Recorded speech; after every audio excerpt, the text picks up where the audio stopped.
অবশেষে অর্ণব তার চোখ মেলে ধরে। কানে টিং টিং আওয়াজ। চোখের ওপর লাইটগুলো বড্ড জ্বালা দিচ্ছে। অর্ণব ধীরে ধীরে তার ঘাড় ঘুরিয়ে দেখে একজন মেয়ে হাতে একটা ছোট্ট কাঁচের শিশির থেকে সিরিঞ্জে করে কি যেন টানছে। তার মাথায় টুপি, গায়ে নীল সাদা স্কার্ট, পায়ে কালো জুতো, সাদা মোজাটা একদম হাঁটু অবধি উঠে আছে।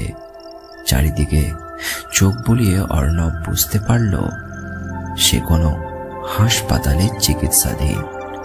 কোনো রকম উঠে বসতে যাবে, কিন্তু মাথাটা চক্কর দিল। সে ধপ করে আবার বেডের ওপর আছড়ে পড়ল।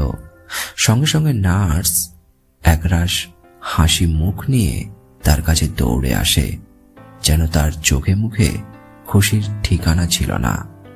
নার্স উঁচু আওয়াজে বলে উঠল, ও বর্দি, এইদিকে এসো, 6 নম্বরের পেশেন্টের জ্ঞান ফিরেছে, চোখ চেয়ে তাকিয়েছে গো।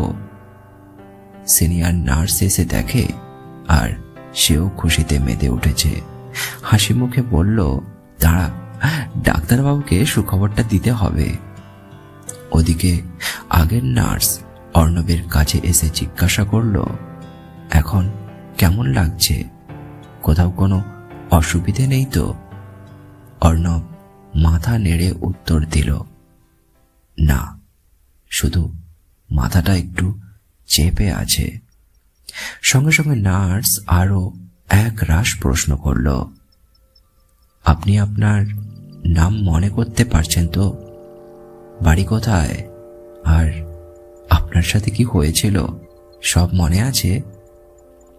এই প্রশ্নগুলো শুনেই অর্ণবের মাথায় এলো প্রিয়াঙ্কা, সেই রাত, সেই রক্তাক্ত মুহূর্ত, প্রিয়াঙ্কার সেই চিৎকার। অর্ণব আর নিজেকে সামলাতে পারল না। সে সঙ্গে সঙ্গে উঠে পড়ে জিজ্ঞেস করল, প্রিয়াঙ্কা কোথায়? কেমন আছে ও? আমি ওর সাথে দেখা করতে চাই।